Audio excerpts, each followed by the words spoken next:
Cuando mi hijo me dijo que no sería bienvenido en su casa por Navidad, sonreí, me subí al coche e hice una sola llamada.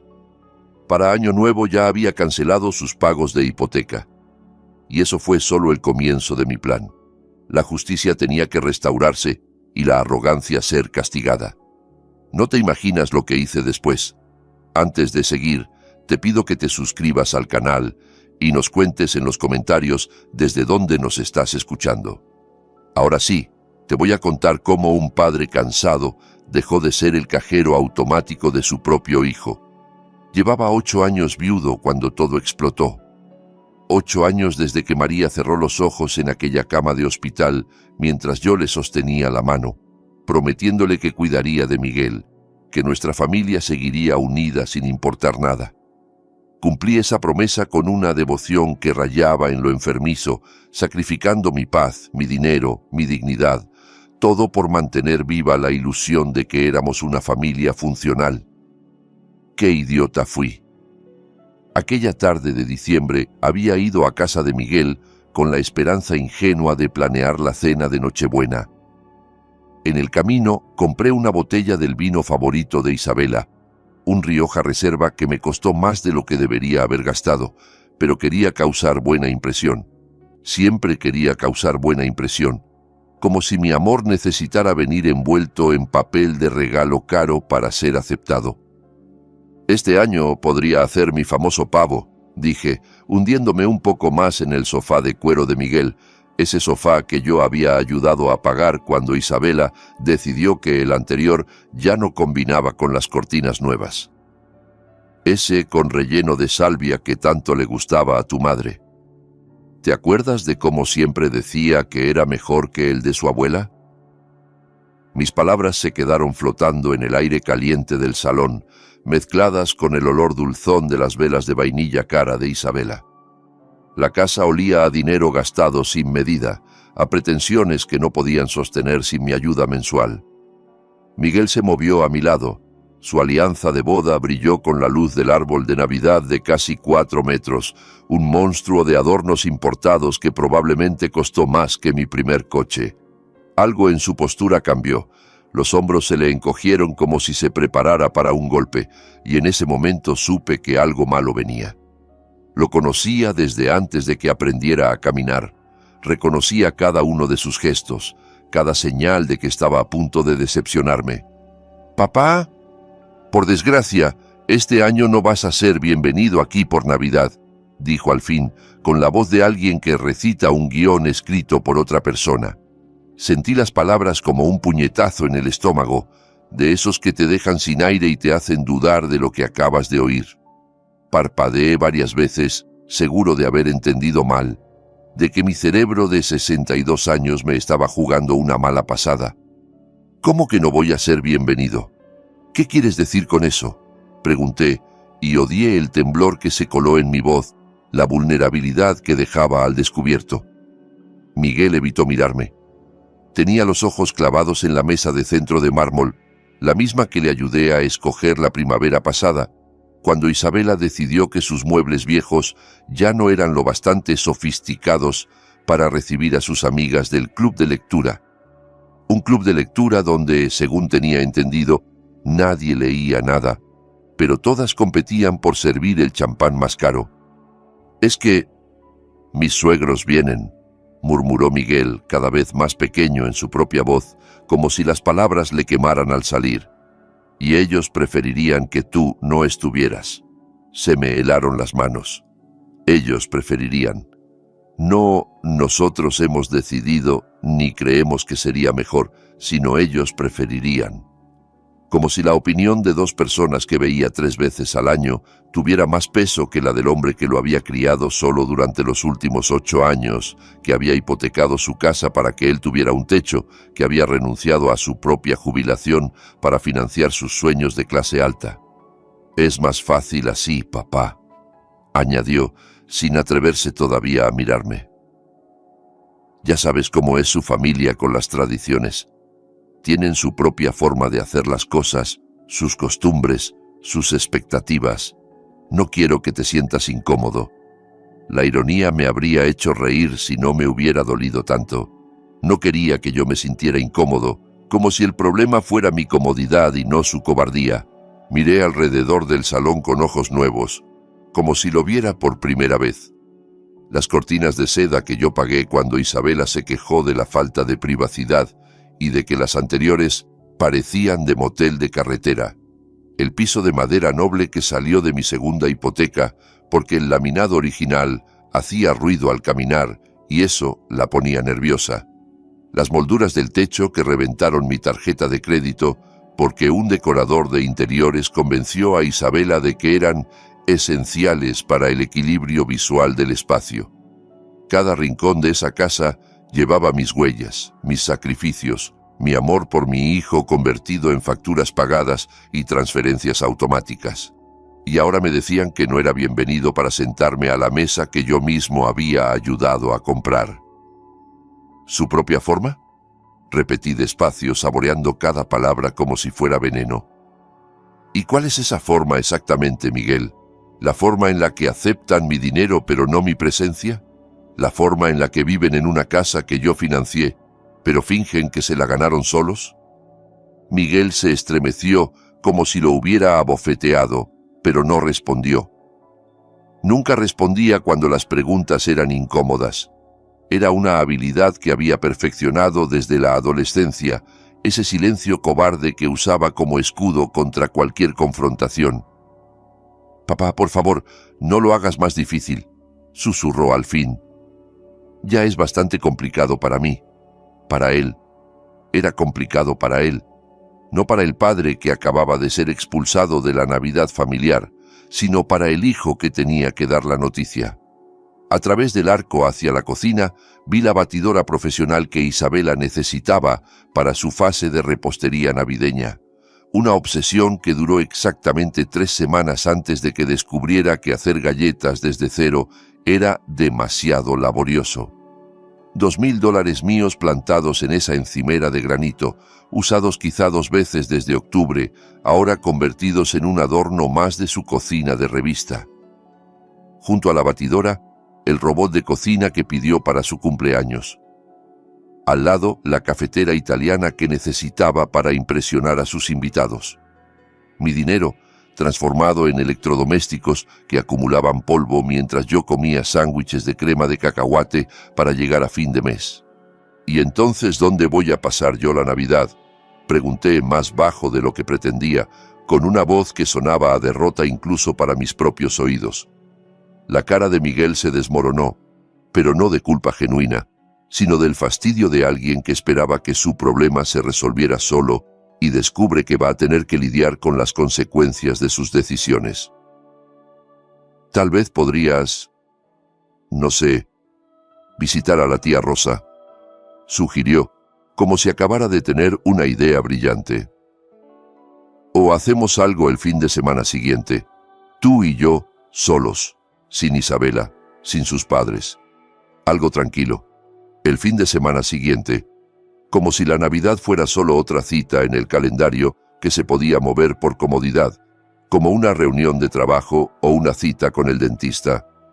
Como si 35 años de tradiciones familiares, de pavos compartidos y villancicos cantados a destiempo, pudieran reprogramarse para el sábado siguiente sin que eso significara nada. Me levanté del sofá con dificultad. Las rodillas protestaron después de tantos años cargando con un peso que ya no era solo físico. 8 años siendo el sostén invisible de esta familia, el que pagaba las cuentas y resolvía los problemas pero nunca recibía el reconocimiento, el que aparecía en las fotos cada vez más pequeño y más al fondo hasta casi desaparecer. «Ya veo», dije, y me sorprendió lo calmada que sonó mi voz, como si algo dentro de mí se hubiera apagado de golpe. «Papá, espera», balbuceó Miguel, poniéndose de pie también, extendiendo una mano que no llegó a tocarme. «No te vayas así. Podemos hablarlo. Seguro que encontramos una solución que funcione para todos». Pero yo ya caminaba hacia la puerta, pasando junto a las fotos familiares donde mi cara aparecía cada vez más pequeña y más al fondo en cada marco.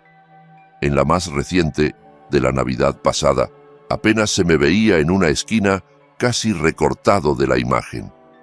Pasé junto al armario del recibidor, ese que Isabela había llenado con docenas de chaquetas de diseñador que usaba una vez y olvidaba, mientras yo llevaba el mismo abrigo desde hacía 6 años porque no podía permitirme otro. Puse la mano en el pomo de la puerta, frío y sólido bajo mis dedos, y sentí una claridad extraña, como si de pronto pudiera ver mi vida desde fuera y reconocer por primera vez lo absurdo que había sido todo. «Hijo», dije sin darme la vuelta, porque sabía que si lo miraba a los ojos, perdería la resolución que empezaba a formarse en mi pecho. «Diles a los padres de Isabela, feliz Navidad de mi parte». Abrí la puerta y el aire de diciembre me golpeó la cara como una bofetada, frío y limpio y honesto, de una manera que nada dentro de esa casa había sido en años. Detrás de mí oí a Miguel gritar mi nombre una vez, con esa urgencia falsa de quien sabe que debería hacer algo, pero espera que el problema se resuelva solo. Luego, el clic suave de la puerta al cerrarse. Final absoluto. No corrió tras de mí. No salió a explicarse ni a pedirme que volviera. Solo el sonido de la puerta cerrándose y luego nada. El silencio de diciembre tragándose los últimos restos de mi esperanza. Me senté en el asiento del conductor de mi camioneta con el motor apagado, mirando las luces navideñas parpadear en las ventanas de casas donde las familias se preparaban para celebrar juntas, sin condiciones, sin exclusiones, sin la necesidad de ocultar a nadie por vergüenza. El vecino de enfrente sacaba cajas de adornos del garaje mientras sus hijos corrían a su alrededor, y por un momento lo odié, con una intensidad que me asustó. Lo odié por tener lo que yo había perdido, lo que quizá nunca había tenido realmente. El móvil vibró en mi bolsillo. En la pantalla apareció el nombre de Miguel. Seguramente quería pulir la situación con promesas vacías y culpa repartida, explicarme que no era personal, que él me quería, pero que tenía que pensar en su matrimonio, en su esposa, en la paz de su hogar. Las mismas excusas de siempre envueltas en palabras nuevas. No contesté. Dejé que el teléfono vibrara hasta que paró, y luego vibró otra vez y otra. Cada llamada perdida una pequeña victoria contra la costumbre de correr siempre que él me necesitaba. Giré la llave y el motor cobró vida con un rugido familiar, reconfortante. Me perdí en la oscuridad de las calles de Lomas del Sur, dejando atrás el resplandor cálido de la casa que yo había pagado, pero en la que nunca pertenecería. La calefacción zumbaba contra el frío mientras conducía por las calles conocidas de vuelta a mi casa.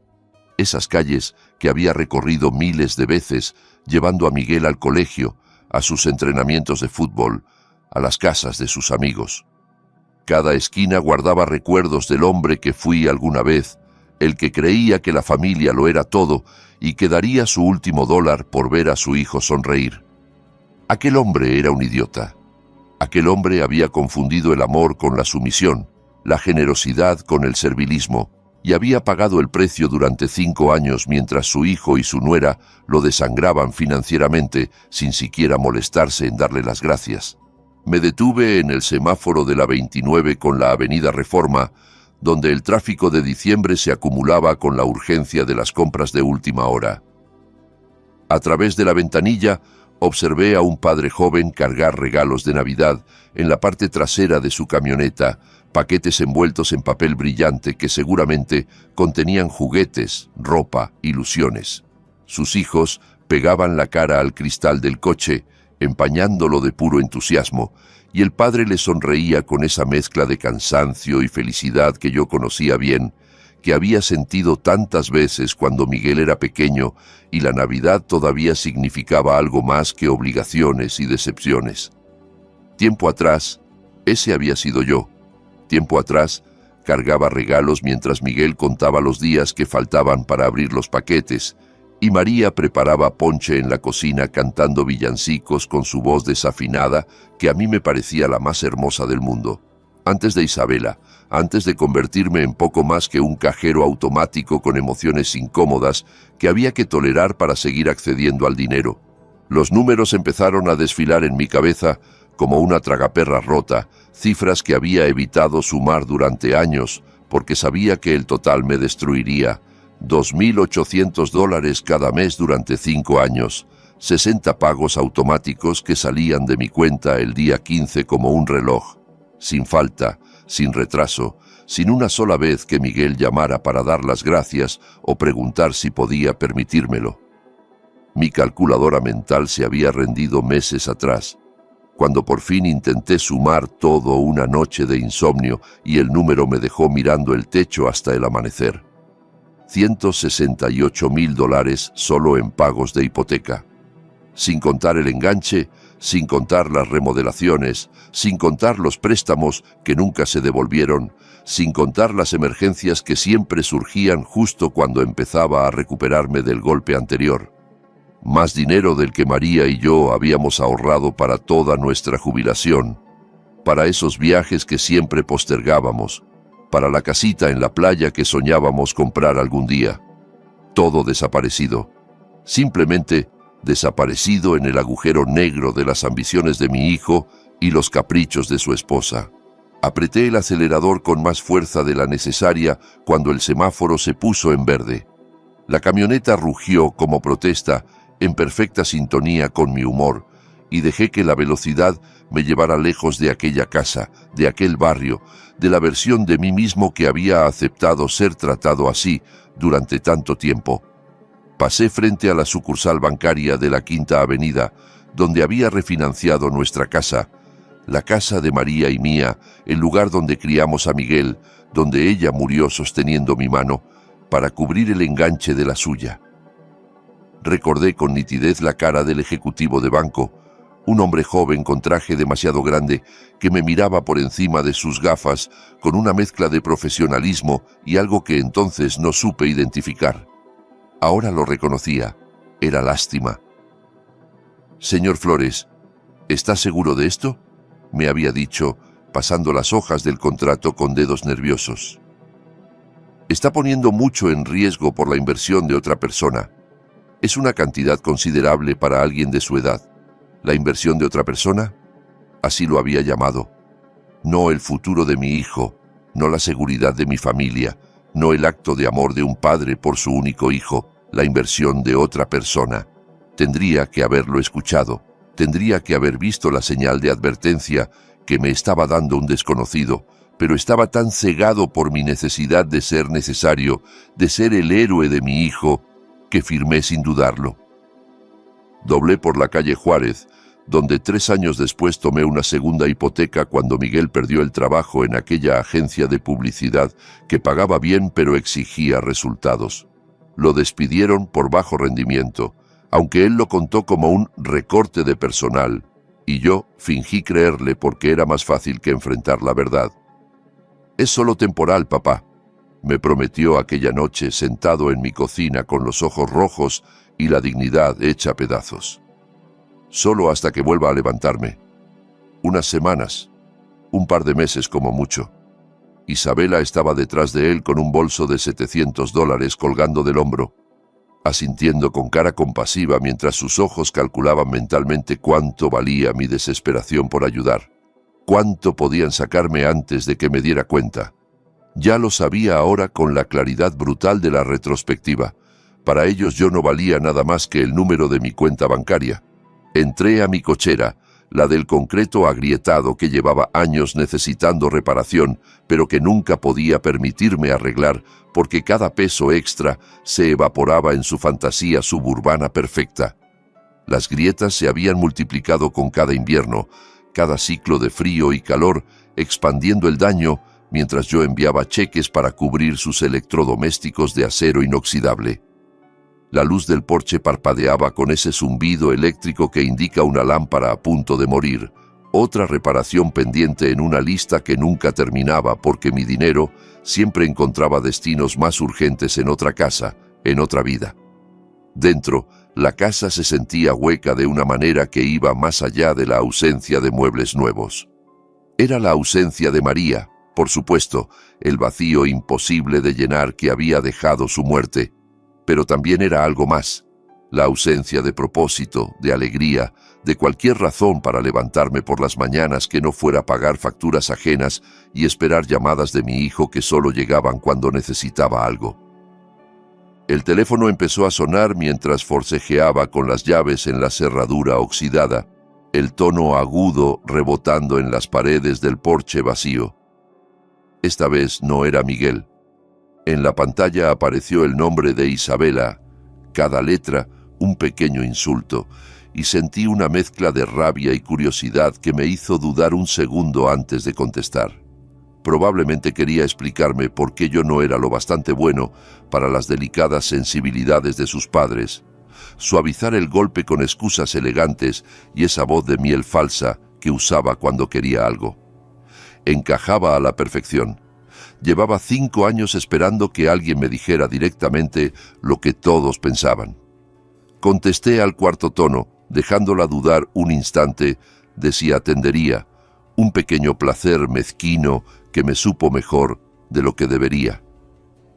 Daniel, canturreó con esa dulzura artificial que usaba cuando me pedía que pagara el agua o el impuesto predial, como si me estuviera haciendo un favor al darme la oportunidad de contribuir. Me contaron del pequeño malentendido con Miguel. Qué pena que las cosas se hayan puesto tensas. ¿Malentendido? Me apoyé en la encimera de la cocina sin quitarme el abrigo, sintiendo el frío de la casa colarse hasta los huesos. No creo que haya ningún malentendido, Isabela. Dejaste muy clara tu postura. Tu marido me acaba de decir que no soy bienvenido en Navidad, porque tus padres prefieren no tenerme cerca. Eso es bastante claro, ¿no te parece? Hubo una pausa breve, calculada. Casi podía verla reorganizando su estrategia, buscando el ángulo correcto para manipular la situación a su favor. Mira, sé que esto parece duro, dijo al fin, suspirando con ese dramatismo ensayado que usaba para todo. Pero tienes que entender la perspectiva de mis padres. Son personas muy tradicionales, muy refinadas, esperan cierto ambiente en las fiestas, cierta elegancia. No es nada personal, Daniel. Es solo cuestión de compatibilidad. ¿Cierto ambiente? Repetí, y algo empezó a hervir en mi pecho, algo que llevaba años contenido. ¿Y qué clase de ambiente es ese exactamente? ¿El ambiente que pagan mis transferencias mensuales? ¿El ambiente de la cocina que financié yo? ¿El ambiente de las cortinas de seda que salieron de mi bolsillo? Oí bolsas de compras crujiendo al fondo de la llamada. Seguramente estaba de compras, gastando dinero que debería haber ido a la hipoteca, dinero que según todos los cálculos de esa familia era mi responsabilidad proporcionar y su derecho disfrutar. Bueno, dijo, tras otra pausa incómoda, no están acostumbrados a tu tipo de comida, toda esa comida mexicana tan picante, tan intensa, y la música, Daniel, siempre tan alta, tan festiva. Ellos prefieren algo más sofisticado y, sinceramente, son gente muy culta. Esperan conversaciones sobre actualidad, literatura, arte, filosofía, ya sabes, cosas sustanciales. Las palabras me golpearon con más fuerza que una bofetada. 8 años mordiéndome la lengua en reuniones familiares. 8 años tragando insultos velados y miradas de desprecio por amor a Miguel. 8 años haciendo como que no veía cómo ella me trataba como si fuera el personal de servicio que tuvo la desfachatez de sentarse a la mesa. ¿Mi tipo de comida? Pregunté con la voz tan plana que casi no la reconocí. ¿Te refieres a la comida que comiste todos los domingos durante 3 años cuando ustedes iban justos de dinero? Los tamales que hacía mi madre, la receta que me enseñó cuando era niño, esos que decías que te recordaban a tu abuela, la salsa de mi jardín que jurabas que era la mejor que habías probado. Eso era diferente, contestó, perdiendo la paciencia, dejando que se asomara la mujer real detrás de la máscara de cortesía. En ese momento lo agradecíamos porque no teníamos opciones, pero ahora, con mis padres aquí, con el nivel de vida que hemos construido, las cosas han cambiado, Daniel. Nosotros hemos evolucionado. Ahora, con tus padres aquí, la interrumpí. No puedes permitir que el campesino mexicano te avergüence en tu mesa elegante, ¿verdad? No puedes arriesgarte a que el suegro albañil cuente historias de obra mientras tus padres hablan de sus vacaciones en Europa. La dulzura se evaporó por completo, reemplazada por ese tono cortante que usaba cuando dejaba de fingir. No seas dramático, Daniel. Esto no tiene nada que ver con la raza ni con tu origen. Tiene que ver con la clase, con la educación, con el refinamiento. Mi padre se graduó con honores de la Universidad de Monterrey, una de las mejores del país. Mi madre habla 4 idiomas con fluidez. Veranean en Marbella cada año. Conocen Europa como la palma de su mano. ¿Qué aportarías tú exactamente a una conversación con ellos? ¿Historias de poner azulejos? ¿Anécdotas de la construcción? ¿Consejos sobre mezcla de cemento?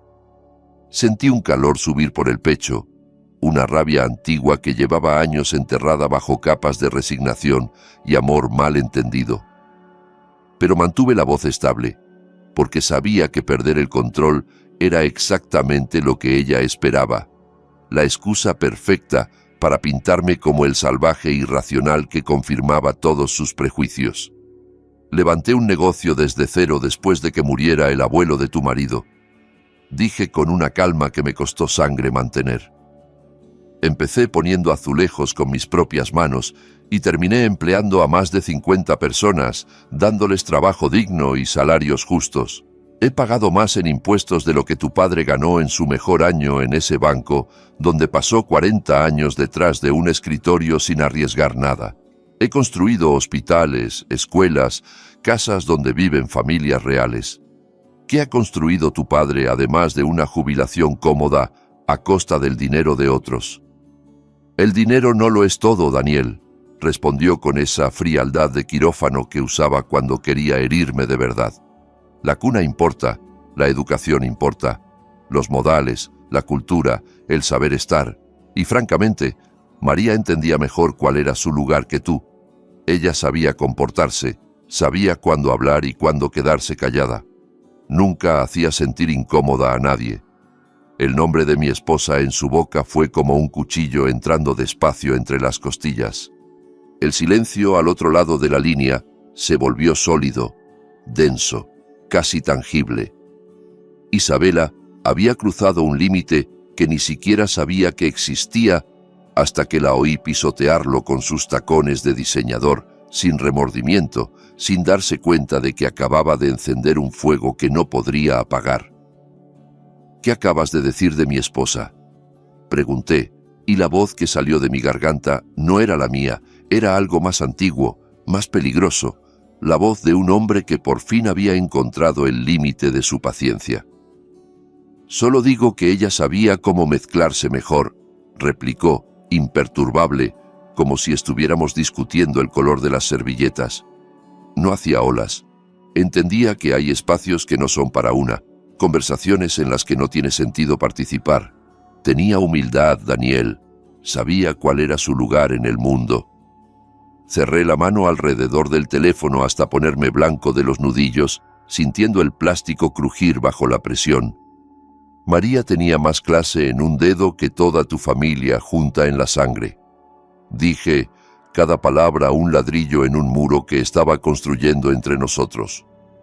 María era maestra de escuela primaria. Enseñó a leer a más de 1000 niños en 30 años de carrera, muchos de los cuales ahora son médicos, abogados, ingenieros. María hablaba 3 idiomas porque le gustaba aprender, no porque necesitara impresionar a nadie. María cocinaba para los vecinos cuando estaban enfermos, visitaba a los ancianos del barrio, organizaba colectas para familias necesitadas. María era la mejor persona que he conocido en mi vida, y tú no eres digna ni de pronunciar su nombre. ¡Ay, por favor!, bufó con ese desprecio que ya ni se molestaba en disimular. Era una señora de la limpieza que tuvo suerte de casarse con alguien que ganaba bien. Al menos tenía la decencia de no hacer escándalo, de no causar problemas. Eso es más de lo que puedo decir de ti. Isabela, dije, bajando la voz hasta convertirla en algo apenas más fuerte que un susurro. Escucha con mucha atención lo que te voy a decir. Esta conversación se ha terminado. Se acabó fingir que somos familia. Se acabó pretender que hay algo entre nosotros además de las transferencias bancarias. No puedes simplemente... empezó ella con ese tono indignado de quien no está acostumbrada a que le lleven la contraria. Se acabó, repetí, y colgué antes de que pudiera añadir una palabra más. Dejé el teléfono con cuidado sobre la encimera, sorprendido de que las manos me temblaran menos de lo que esperaba. Algo había cambiado en los últimos minutos, algo fundamental se había roto dentro de mí, y en su lugar había crecido una claridad que no sentía desde hacía años. La cocina se veía diferente bajo esa luz nueva, más pequeña pero más limpia, como si de pronto hubieran abierto una ventana que llevaba cerrada demasiado tiempo. Fui al escritorio del rincón, ese mueble viejo que María había elegido en un mercadillo de antigüedades 30 años atrás, y saqué la carpeta manila que llevaba meses evitando mirar. Extractos bancarios, papeles de hipoteca, recibos, facturas, 5 años de transferencias automáticas que me habían dejado seco mientras ellos vivían como si pertenecieran a una élite que solo existía en su imaginación. Ya era hora de detener la hemorragia. Extendí los documentos sobre la mesa de la cocina como si fueran pruebas de una escena del crimen.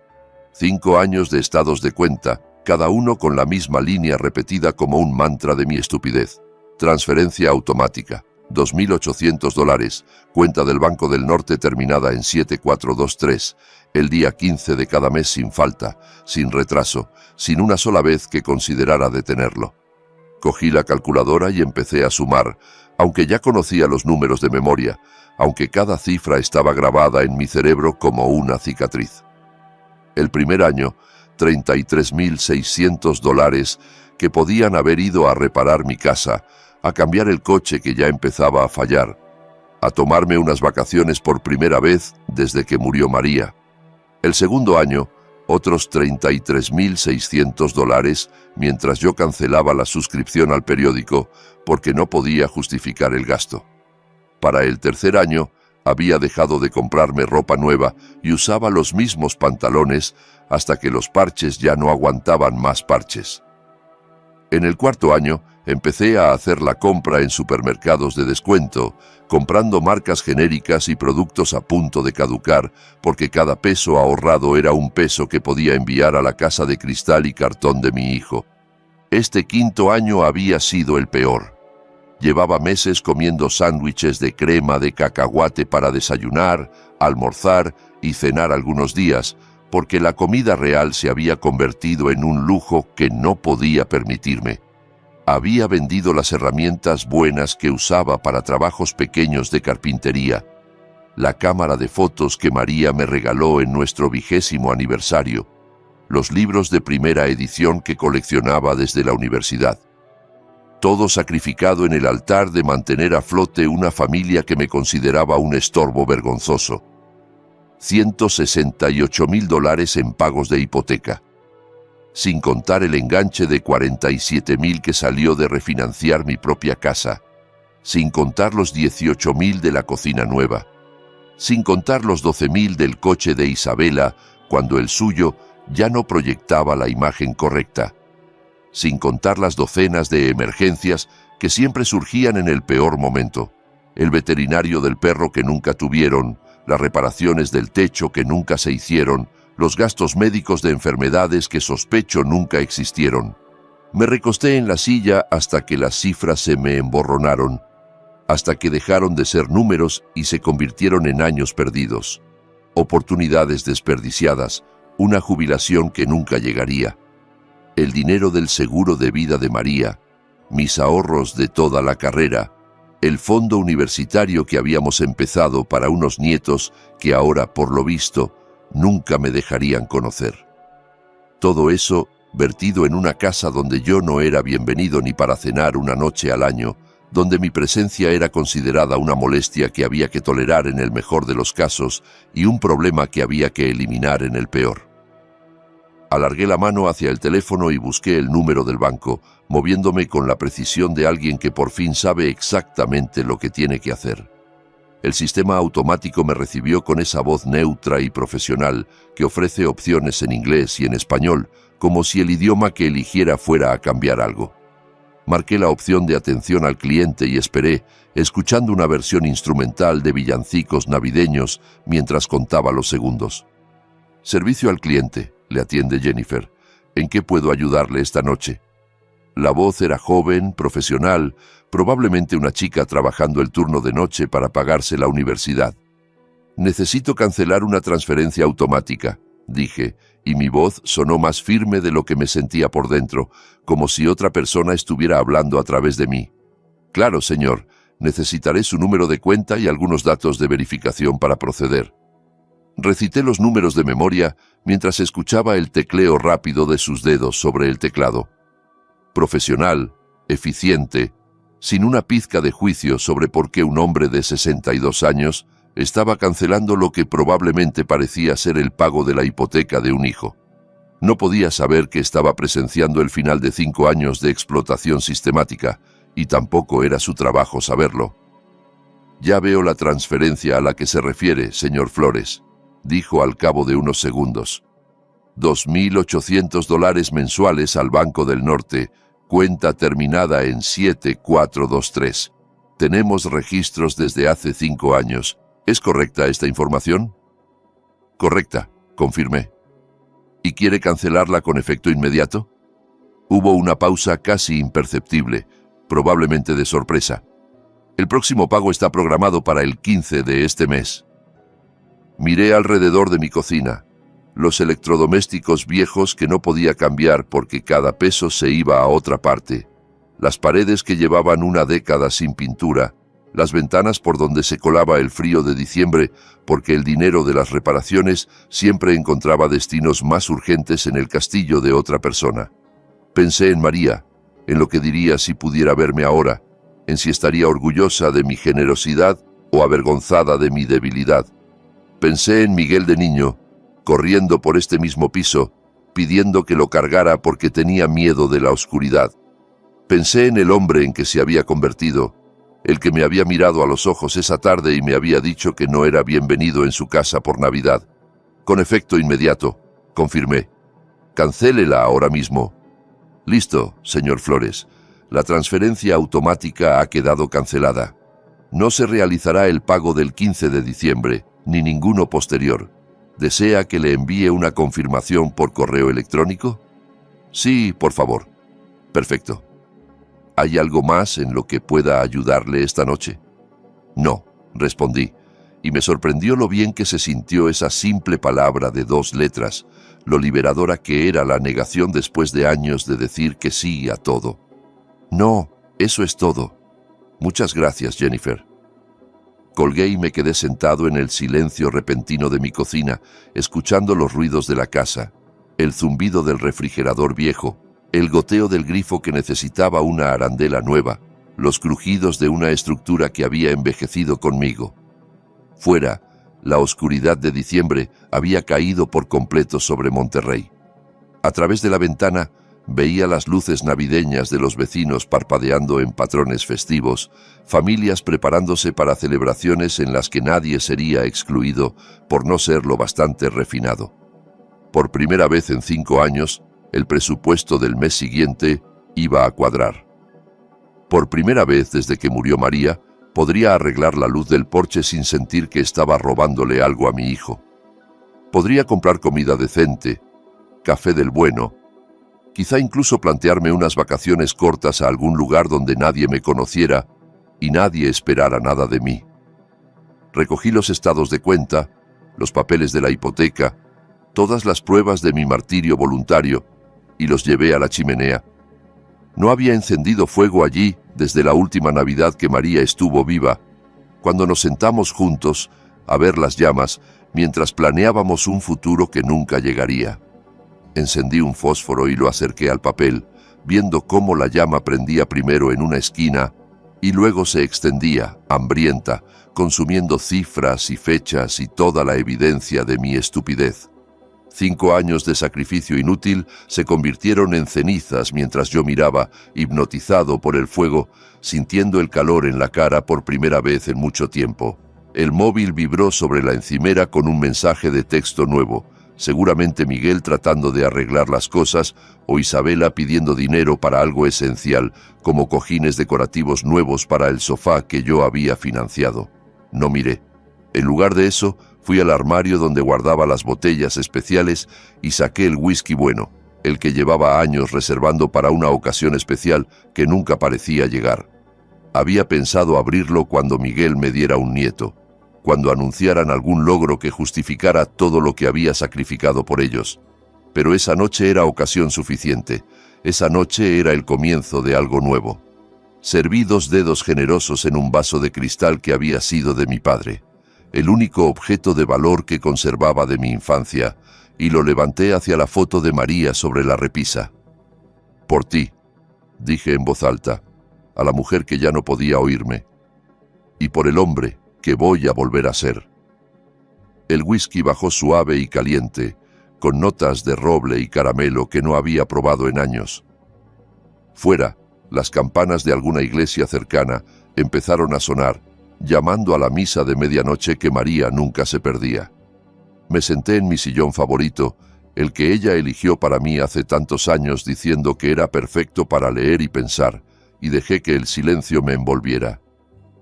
No era un silencio de soledad, como tantas otras noches. Era un silencio de posibilidad, de espacio abierto donde antes solo había obligaciones y decepciones. Por primera vez en 5 años, el futuro se sentía como algo que podía diseñar yo mismo, no como una serie de facturas que pagar y expectativas que cumplir. La mañana siguiente amaneció clara y fría, con ese sol de diciembre regiomontano que entra a raudales por las ventanas y hace brillar el polvo en el aire. Me desperté sin el peso familiar de la ansiedad financiera, sin el cálculo automático de cuánto dinero desaparecería de mi cuenta en 3 días. Por primera vez en años, el día se extendía delante de mí como un regalo sin abrir, lleno de posibilidades que no involucraban sacrificarme por gente que no me valoraba. Preparé café del bueno, el colombiano de origen único que llevaba meses mirando en el supermercado sin atreverme a comprarlo, y me senté a disfrutarlo en la mesa de la cocina mientras el vapor se retorcía en el aire frío. A las 10:47, el teléfono rompió el silencio. El nombre de Isabela parpadeó en la pantalla como una señal de advertencia, como esas luces rojas que te indican que no pases, que hay peligro adelante. Contesté por pura curiosidad, preguntándome qué nueva exigencia tendría tan temprano. «Daniel», dijo con ese tono de impaciencia apenas disimulada que usaba cuando algo no iba según sus planes. «Necesito que vayas a recoger a mis padres al aeropuerto de Monterrey. Su vuelo desde Ciudad de México llega a las 2 de la tarde. Puerta de llegadas internacionales, van a estar esperándote». Dejé la taza sobre la mesa con cuidado, observando cómo el vapor seguía subiendo en espirales lentas, completamente inconsciente del drama que se desarrollaba a su alrededor. «Isabela, ¿se te olvidó la conversación de ayer por la noche?», pregunté con una calma que me sorprendió a mí mismo. «¿La parte donde me dijiste que tu familia era demasiado refinada para compartir mesa conmigo? Mira, sea lo que sea eso que pasó, lo que se dijo, ahora tenemos que centrarnos en lo práctico», replicó, descartando horas de insultos como si fueran un malentendido sin importancia. «Mis padres necesitan transporte desde el aeropuerto y tú eres el único que tiene tiempo libre durante el día. Miguel está trabajando, yo tengo citas y un taxi les parece demasiado impersonal después de un vuelo tan largo». La desfachatez me dejó sin palabras durante varios segundos, tiempo que ella aprovechó para seguir hablando, llenando el silencio con justificaciones que sonaban cada vez más absurdas. Menos de 24 horas después de decirme que yo no era digno de compartir la cena de Navidad con su ilustre familia, pretendía que fuera su chófer personal, que recogiera a las mismas personas cuya delicada sensibilidad no podía tolerar mi presencia en su mesa. «¿Y me lo pides a mí porque...?» Dejé la pregunta flotando, genuinamente curioso de ver cómo justificaba semejante contradicción. «Porque eso es lo que hace la familia, Daniel», respondió con un suspiro de paciencia agotada, como si estuviera explicándole algo obvio a un niño lento. La familia se ayuda. Además, seamos honestos, tú no eres una amenaza para nadie. No eres mi rival ni mi competencia. Eres demasiado manso, demasiado simple para eso. Así que súbete a tu camioneta y ve por ellos. Nos harías un favor enorme y demostraría que no hay resentimientos. La palabra manso me golpeó como una bofetada inesperada. Manso, como un animal domesticado, como un perro que viene cuando lo llaman sin importar cuántas veces lo hayan pateado. Así me veía, así me habían visto siempre, un recurso útil, predecible, incapaz de morder la mano que lo alimentaba, aunque esa mano lo estuviera estrangulando lentamente. ¿Qué aerolínea?, pregunté al fin, muy tranquilo, dejando que pensara que había ganado. Vuelo 447 de Aeroméxico, dijo, y pude oír la satisfacción en su voz, el alivio de quien confirma que el mundo sigue funcionando como esperaba. Aterrizan a las 2 en punto. Estarán esperando en la zona de equipaje, en la banda 3. Llevan varias maletas, así que asegúrate de que haya espacio en tu camioneta.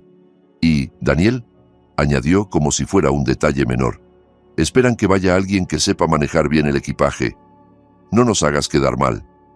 Claro, respondí, dejando que mi voz sonara dócil, complaciente. Me encargaré de todo. No te preocupes por nada. Bien. Y ponte algo decente, por favor. Quizá esa camisa azul que llevaste a la graduación de Miguel, la que te queda medio presentable. Mis padres se fijan en esos detalles, primeras impresiones y todo eso. Colgó sin dar las gracias, sin un por favor, sin reconocer siquiera que me estaba pidiendo un favor enorme después de haberme humillado la noche anterior. Miré el reloj de pared sobre el fregadero. 10:52. Tenía más de 3 horas antes de que aterrizara el vuelo, tiempo de sobra para llegar al aeropuerto si salía inmediatamente. Me serví otra taza de café, le añadí una cucharada extra de azúcar, un lujo que no me había permitido en meses, y abrí el periódico de ayer por la sección de crucigramas.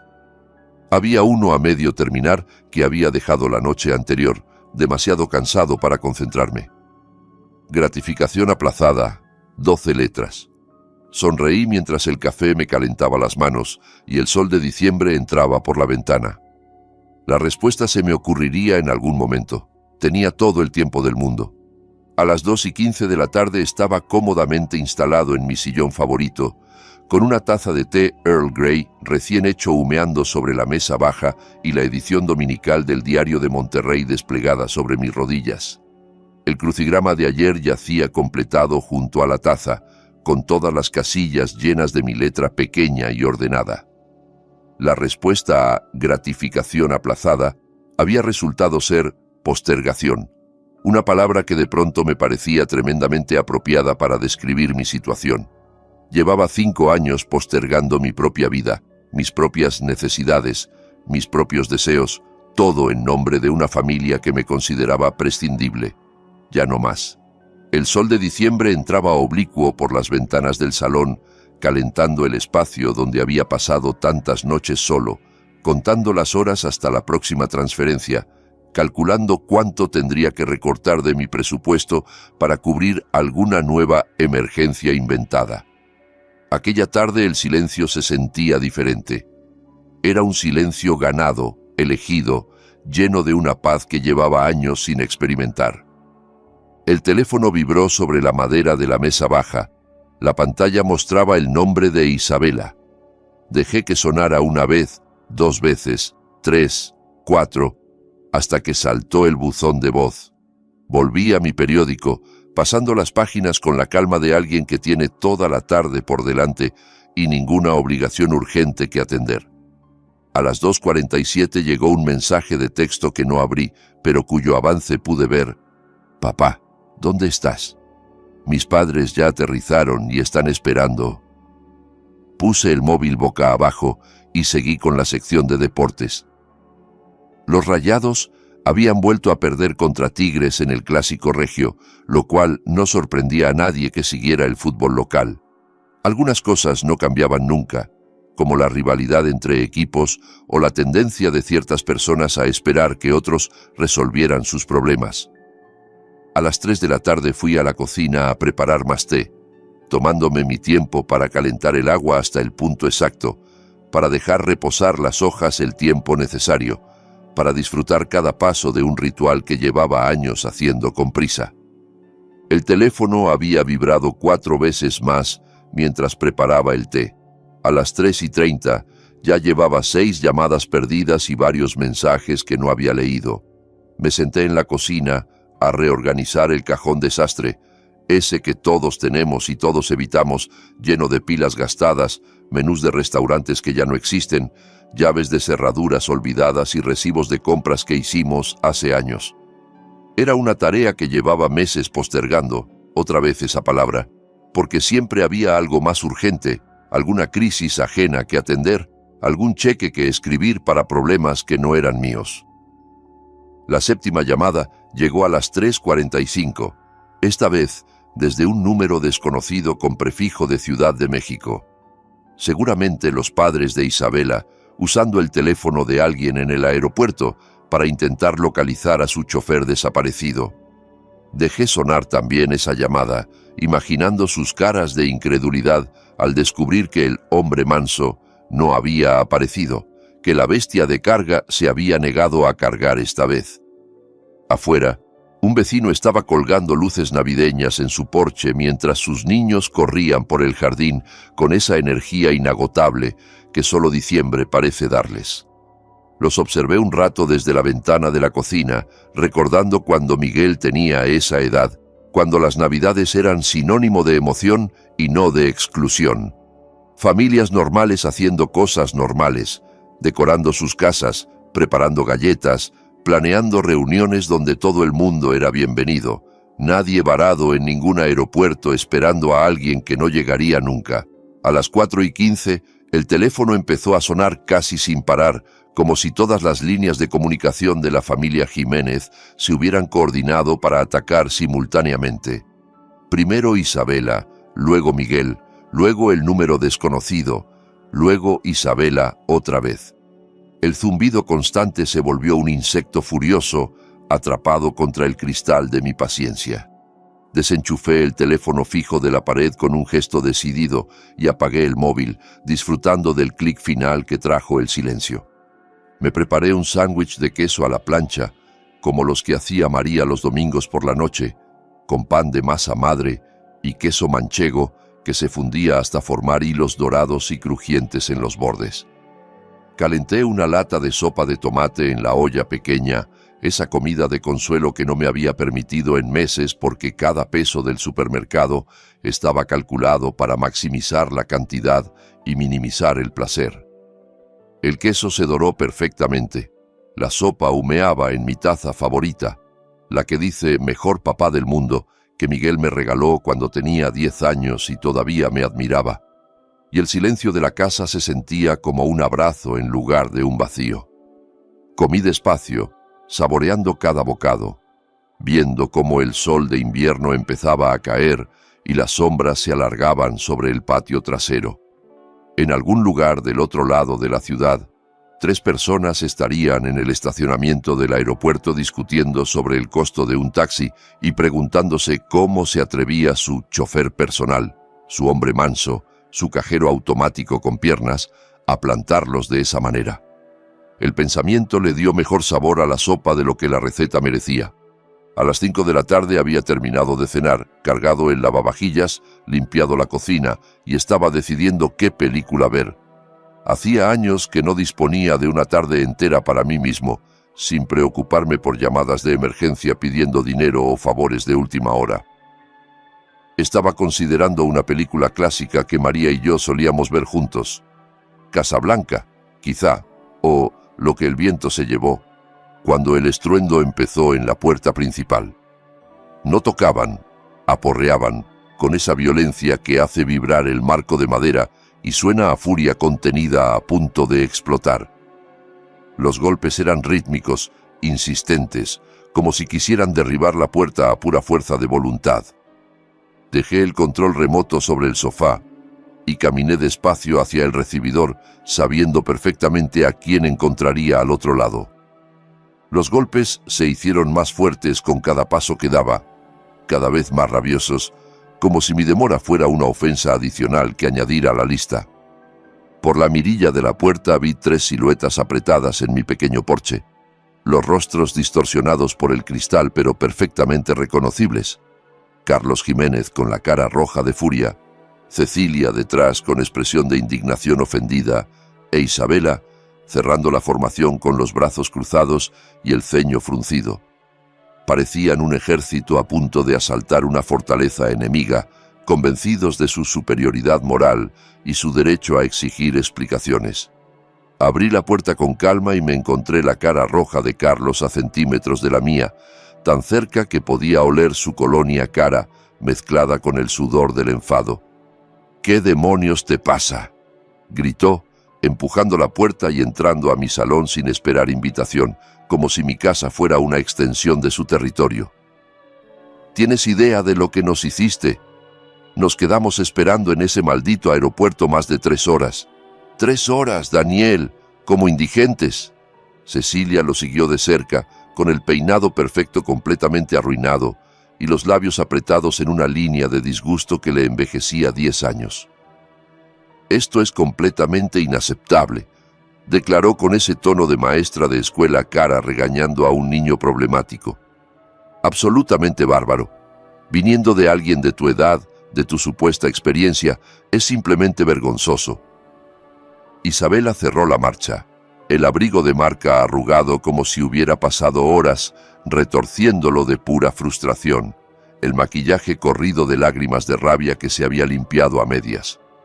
«Nos humillaste», escupió, las palabras saliendo como veneno. «¿Tienes idea de lo que hiciste? Mis padres tuvieron que pagar un taxi de $40 porque tú decidiste que era más importante. ¿Qué? ¿Quedarte en casa mirando la televisión? ¿Demostrarnos algo?» «Salgan de mi casa», dije, y mi voz cortó su coro de acusaciones como una navaja a través de seda. No grité, no levanté el tono, simplemente hablé con una firmeza que me sorprendió a mí mismo y los dejó momentáneamente mudos. Se quedaron congelados en sus posiciones de ataque, claramente sorprendidos de encontrar resistencia donde esperaban sumisión. Carlos fue el primero en recuperarse, su cara pasando del rojo al púrpura con una velocidad alarmante. «¿Perdón?», preguntó como si no hubiera oído bien, como si la idea de que yo pudiera darles una orden fuera tan absurda que necesitaba confirmación. «¿Perdón? No estás en posición de dar órdenes, amigo. No después de lo que hiciste hoy. No después de dejarnos tirados como si fuéramos basura. Esta es mi casa», repetí, sin moverme del marco de la puerta, manteniendo una calma que empezaba a asustarme porque se sentía demasiado natural, demasiado correcta. «La casa que pagué con mi trabajo, que mantuve con mi esfuerzo, donde vivo con las reglas que yo decido. Y quiero que se vayan. Ahora mismo».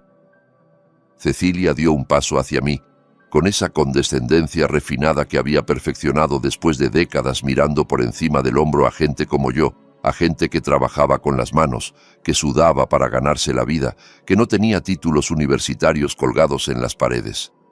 «Daniel, claramente no entiendes la magnitud de tu error», dijo, hablándome como si fuera un sirviente particularmente lento. «No entiendes con quién estás tratando. Mi marido tiene contactos en toda la ciudad, contactos empresariales, sociales, políticos. No puedes tratar así a personas como nosotros y pensar que no habrá consecuencias. Hay formas de hacer las cosas, protocolos, y tú los has violado todos». «Esto era una lección», la interrumpí sosteniéndole la mirada sin parpadear, disfrutando de cómo su expresión de superioridad se desmoronaba. Una lección sobre su arrogancia excesiva, sobre cómo tratan a la gente que consideran inferior, sobre lo que pasa cuando confunden la bondad con la debilidad. Ayer me dijeron que no era bienvenido en la cena de Navidad porque mi presencia incomodaba a sus delicadas sensibilidades. Hoy descubrieron que las consecuencias de esa decisión van en ambas direcciones. La boca de Isabela se abrió como si fuera a gritar, pero ningún sonido salió. Por primera vez desde que la conocía, parecía genuinamente sin palabras, incapaz de procesar la idea de que alguien, a quien consideraba completamente domesticado, pudiera morderle la mano de esta manera. ¿Una lección?, preguntó al fin, con una voz que temblaba entre la rabia y la incredulidad. ¿Quién te crees que eres para enseñarle nada a nadie? No eres nadie, Daniel. Eres Soy alguien que por fin dejó de ser su cajero automático y su chofer. Completé por ella, apartándome del marco y abriendo la puerta de par en par para facilitar su salida. Soy alguien que durante 5 años mantuvo su casa, pagó sus facturas y aguantó sus insultos porque creía que era lo correcto, porque pensaba que la familia lo justificaba todo.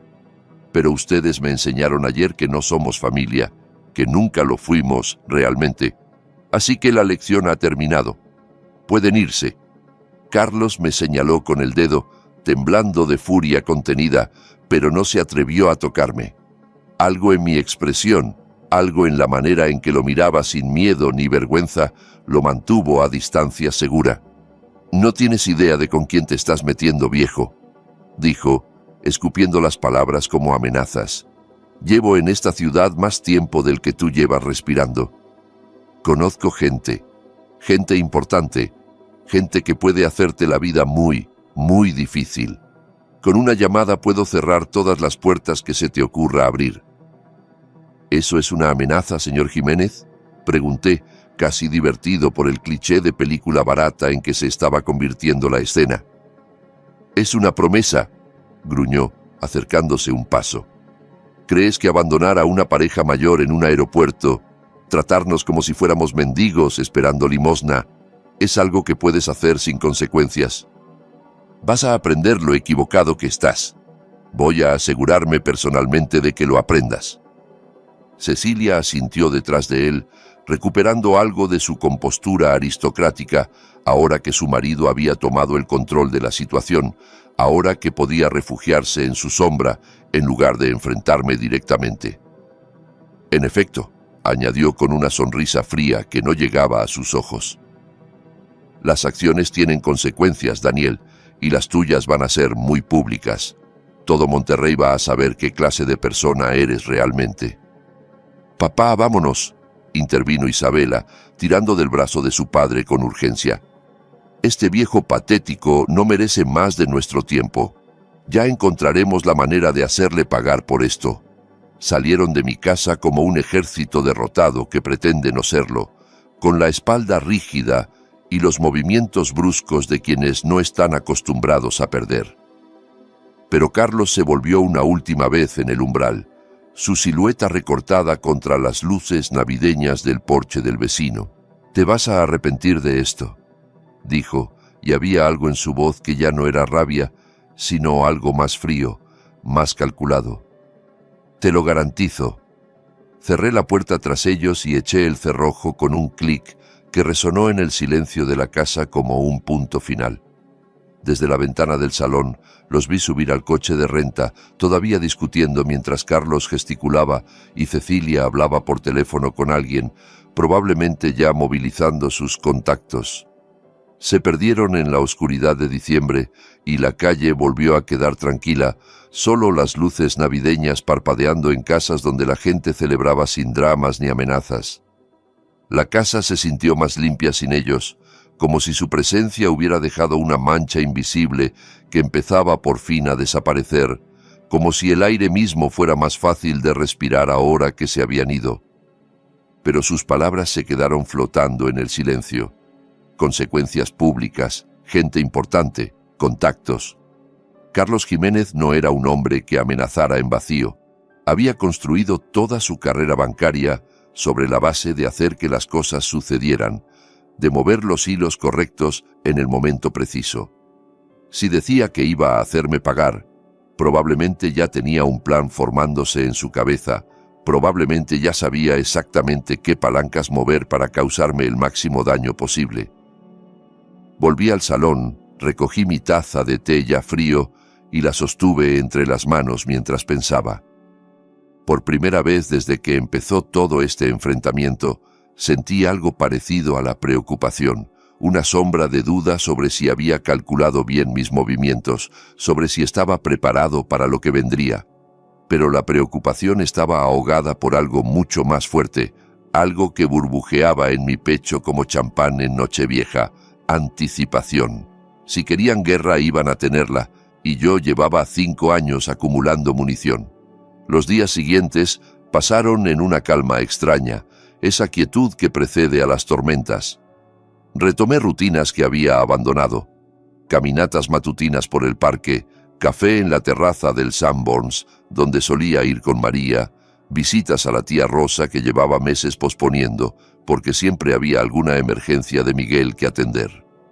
Rosa, la hermana mayor de mi padre, tenía 92 años y una lucidez que ponía en vergüenza a gente de la mitad de su edad. «Mira quién decidió acordarse de que tiene familia», me dijo cuando aparecí en su puerta con una caja de los polvorones que le gustaban. «¿Ya te cansaste de ser el banco de tu hijo?» La noticia le había llegado, por supuesto. En Monterrey todo se sabe, especialmente cuando involucra a familias conocidas y dramas navideños. Le conté todo mientras tomábamos café en su salón lleno de plantas y fotos antiguas, desde la conversación con Miguel hasta la visita furiosa de los Jiménez.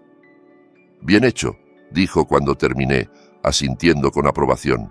«María estaría orgullosa. Llevaba años diciéndote que esa mujer era una víbora, pero nunca me escuchabas». «Pensaba que exagerabas», admití. «Pensabas que el amor de madre te cegaba a los defectos de tu nuera», me corrigió. «Pero yo veía claro, esa familia nunca te quiso por lo que eres, solo por lo que podías darles. Ahora prepárate, porque gente como los Jiménez no pierde sin cobrar venganza». Tenía razón, por supuesto. 3 días después de la confrontación, mientras disfrutaba de mi café matutino y hojeaba el Diario de Monterrey como cada mañana, vi mi propia cara mirándome desde la página 3. El titular decía: «Empresario de Monterrey abandona a pareja mayor en el aeropuerto durante tormenta navideña». Me quedé inmóvil, la taza suspendida a medio camino de mis labios, procesando lo que estaba viendo. Allí estaba yo, en blanco y negro borroso, en una foto vieja que debieron sacar de algún archivo de la empresa, de algún evento de hace años donde aparecía más joven y más gordo y completamente inconsciente de que algún día esa imagen se usaría para destruirme. Debajo de la foto, una historia cuidadosamente construida que me heló la sangre y luego me encendió el carácter de una manera que no había sentido en décadas. Carlos y Cecilia Jiménez, de visita en la ciudad para pasar las fiestas navideñas con su familia, fueron abandonados en el Aeropuerto Internacional de Monterrey durante más de 4 horas el domingo pasado, cuando el familiar Daniel Flores no se presentó al servicio de recogida que había acordado previamente. La pareja, ambos de más de 60 años, esperó en condiciones difíciles mientras se emitía una alerta de tormenta invernal en la región, sin poder comunicarse con el señor Flores, quien aparentemente había decidido ignorar sus llamadas telefónicas. ¿Alerta de tormenta invernal? Aquel día habían sido 20 y tantos grados centígrados y sol radiante, el típico invierno regiomontano que haría reír a cualquiera que viniera de climas realmente fríos. El artículo seguía, cada párrafo más indignante que el anterior. «No podíamos creer que alguien nos tratara de esta manera», declaraba Carlos, identificado como ejecutivo bancario retirado con una distinguida carrera de 40 años. Llamamos repetidamente, pero el señor Flores nunca contestó. Nos vimos obligados a tomar un taxi en condiciones de clima adverso, lo cual a nuestra edad no es solo descortés, sino potencialmente peligroso. El artículo incluía preocupaciones de fuentes anónimas sobre mi supuesto patrón de comportamiento errático y mi posible deterioro mental, insinuaciones sobre problemas financieros y aislamiento social desde la muerte de mi esposa. Carlos se había pintado a sí mismo y a Cecilia como víctimas indefensas de un anciano cruel que había perdido la razón sin motivo aparente, 2 turistas vulnerables abandonados a su suerte por alguien en quien habían confiado. Ni una palabra sobre la cena de Navidad a la que me habían prohibido asistir, ni una pista de los años de explotación económica que habían drenado mis ahorros. ni una mención de los insultos sobre María, sobre mi tipo de comida, sobre mi falta de refinamiento para compartir mesa con gente tan cultivada. Nada de contexto, nada de matices, solo yo convertido en el villano de una historia donde los verdaderos villanos se presentaban como mártires. La firma era de Patricia Moreno, editora de la sección de estilo de vida. No conocía el nombre personalmente, pero reconocí la jugada. Carlos había usado sus contactos bancarios, su red de favores acumulados durante 40 años, moviendo dinero de otros, para colocar esa historia exactamente donde pudiera causar más daño. En las páginas que leían sus vecinos, sus conocidos, la gente del club de campo y la asociación empresarial.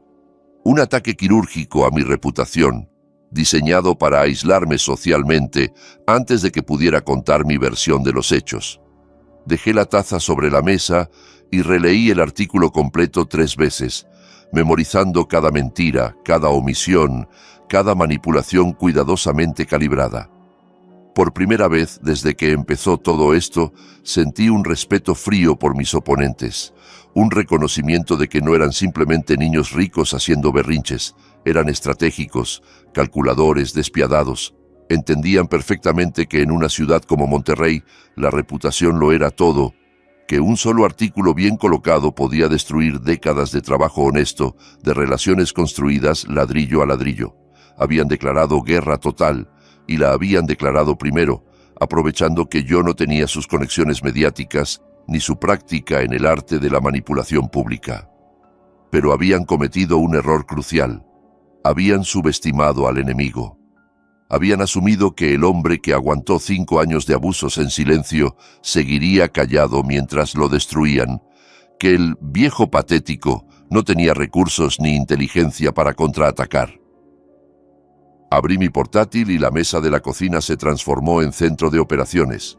Empecé a escribir nombres en el buscador, tirando de hilos, conectando puntos. Carlos Jiménez y sus 40 años en el Banco Nacional del Norte, sus posiciones en el club de campo, sus cargos en la Asociación de Empresarios.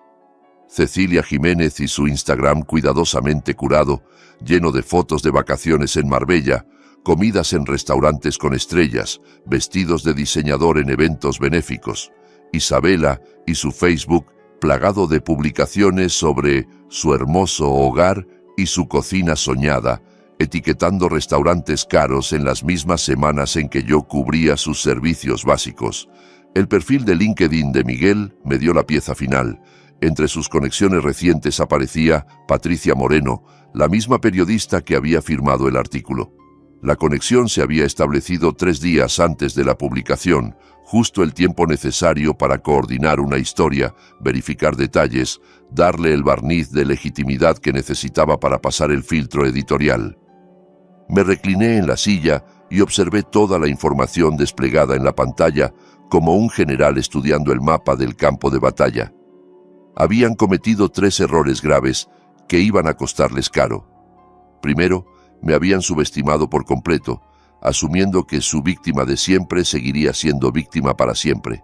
Segundo, habían hecho público su ataque, llevando el conflicto a un terreno donde yo también podía jugar, donde las reglas no las dictaban ellos solos.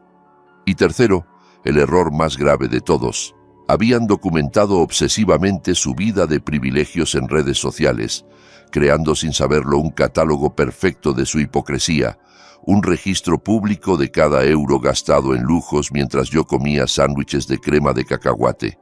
Si querían jugar al ajedrez mediático, iba a enseñarles cómo jugaba un estratega de verdad. Pasé los siguientes días construyendo mi caso con la meticulosidad de un abogado preparando un juicio. Estados de cuenta ordenados por fecha, con cada transferencia resaltada en amarillo fluorescente. Recibos y facturas en orden cronológico, mostrando el patrón implacable de mi apoyo financiero, el enganche de la casa, las remodelaciones, los electrodomésticos, los préstamos de emergencia que nunca se devolvieron.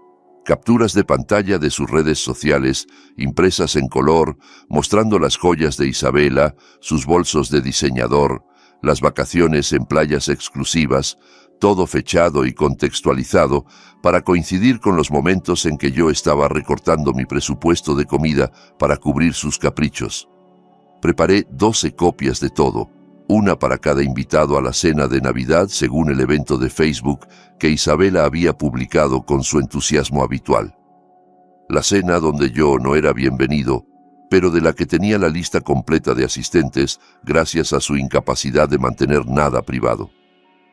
La mañana de Nochebuena amaneció gris y fría, con nubes bajas que prometían lluvia sin llegar a cumplir, ese invierno regiomontano que te mantiene en suspenso. Me vestí con cuidado, eligiendo mi mejor traje, el azul marino que había llevado al funeral de María y que solo sacaba del armario para ocasiones importantes. Aquella noche sería importante.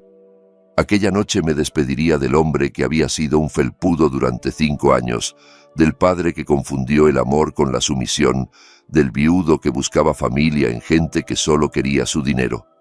El maletín estaba listo junto a la puerta, lleno de verdades que nadie quería oír, pero que todos iban a escuchar.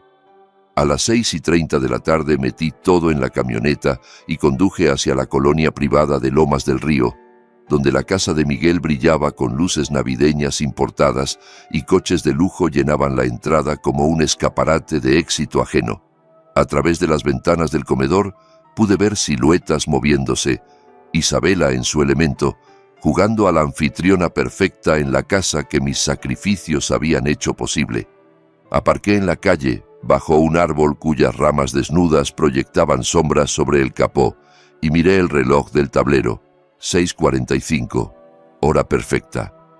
Lo bastante tarde para que todos los invitados estuvieran sentados, probablemente a mitad del primer plato, atrapados por la cortesía social en sus sillas.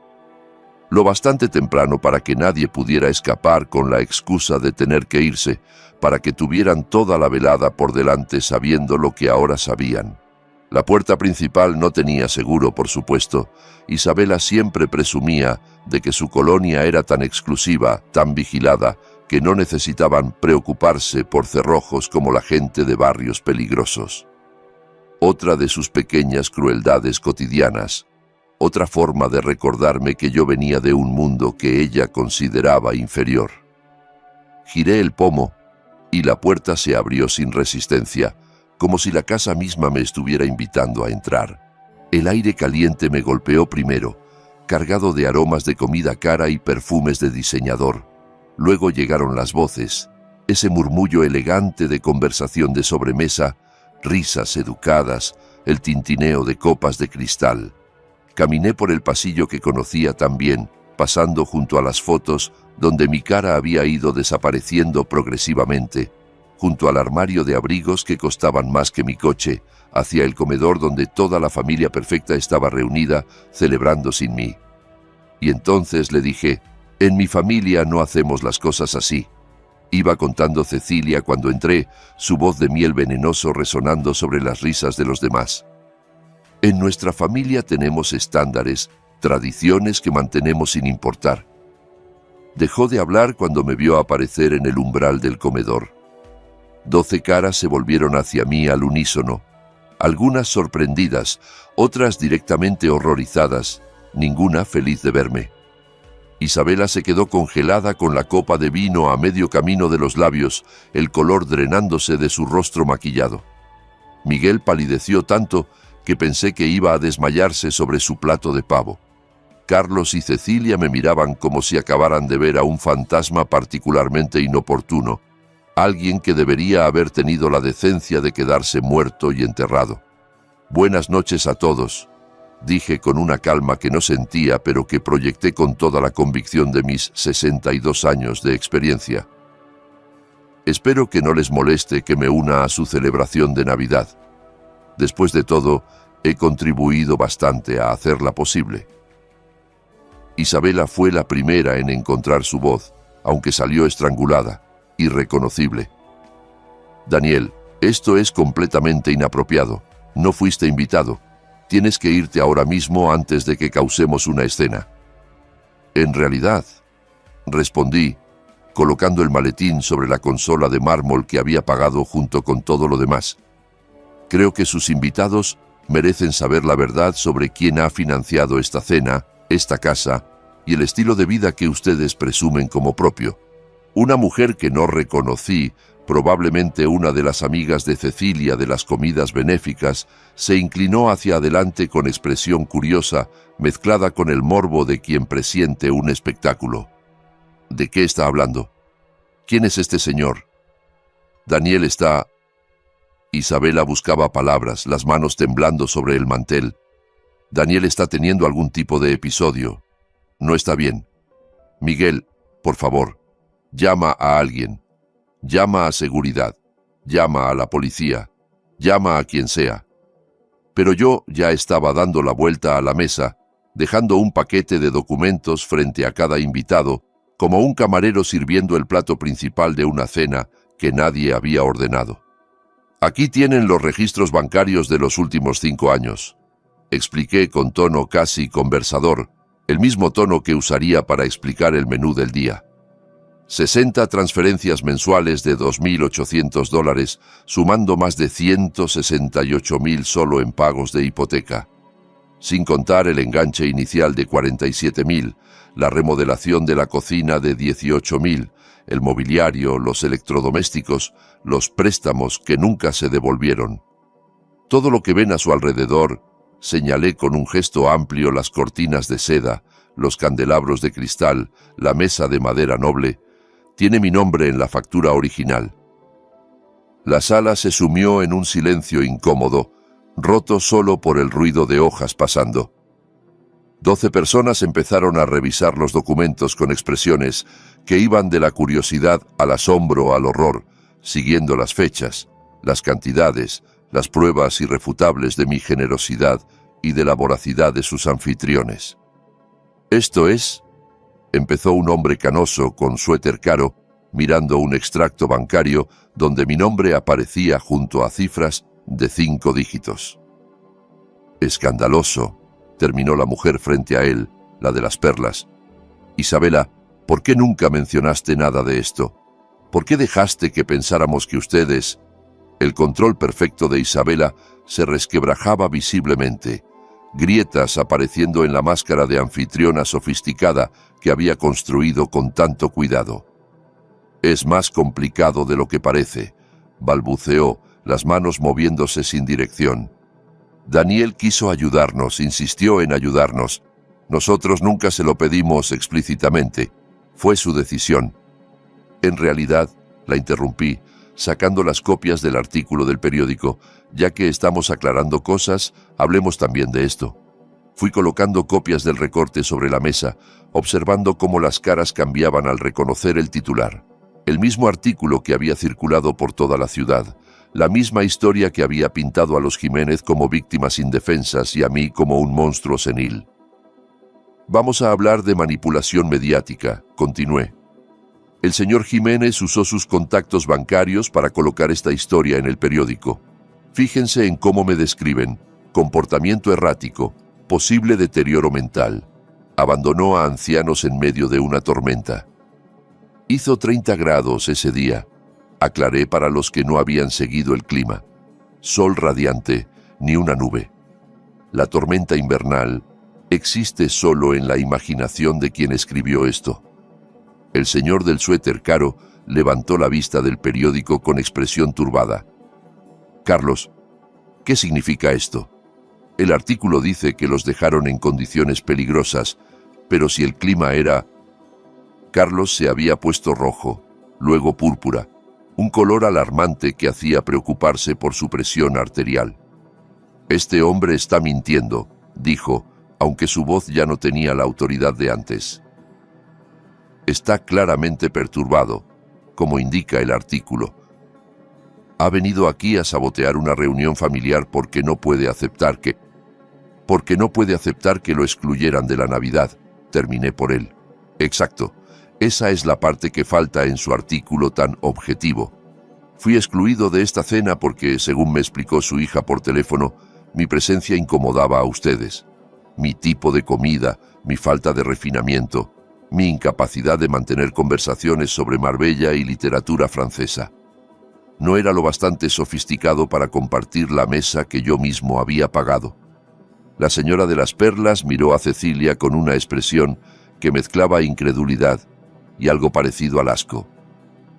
«Cecilia, dime que eso no es verdad. Dime que no excluiste a este hombre de la Navidad familiar después de todo lo que aparentemente ha hecho por ustedes». El silencio de Cecilia fue más elocuente que cualquier respuesta. Su cara perfectamente maquillada se había convertido en una máscara rígida, incapaz de encontrar una salida elegante de la trampa en la que ella misma se había metido. Y cuando decidí que ya no iba a seguir siendo su chofer personal además de su banco personal, continué. Cuando me negué a ir a recogerlos al aeropuerto después de que me dijeran que no era digno de sentarme a su mesa, entonces sí tuvieron tiempo y energía para llamar a sus contactos y plantar una historia que me pintara como el villano. «Nos dejaste tirados», intervino Isabela, aferrándose a lo único que podía usar como defensa. «Prometiste recogerlos y nos dejaste tirados. Eso es lo que hiciste». «No prometí nada», respondí con calma. «Tú asumiste que yo obedecería, como siempre. Asumiste que el hombre manso», usé sus propias palabras con precisión quirúrgica, «haría lo que le ordenaran sin cuestionar. Te equivocaste». El término «hombre manso» resonó en la sala como una bofetada. Varios invitados intercambiaron miradas incómodas, procesando no solo la información de los documentos, sino la dinámica de desprecio que acababan de presenciar confirmada en tiempo real.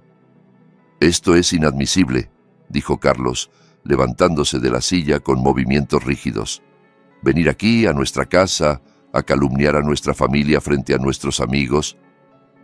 «Es mi casa», lo interrumpió Miguel, y todas las cabezas se volvieron hacia él. Era la primera vez que hablaba desde que yo había entrado, y su voz sonaba extraña, como la de alguien que acaba de despertar de un sueño largo y desagradable. «Técnicamente es mi casa, y mi padre tiene derecho a estar aquí, más derecho que nadie en esta mesa, si somos honestos». El silencio que siguió fue tan denso que podía cortarse con cuchillo. Carlos miró a su yerno con una mezcla de traición y furia que prometía represalias futuras, pero Miguel no apartó la vista. «Papá tiene razón», continuó, y cada palabra parecía costarle un esfuerzo enorme. «En todo. Los pagos, el dinero, la forma en que lo hemos tratado. Todo es verdad y yo lo permití. Lo permití porque era más fácil que enfrentar la realidad». Isabela le lanzó una mirada asesina.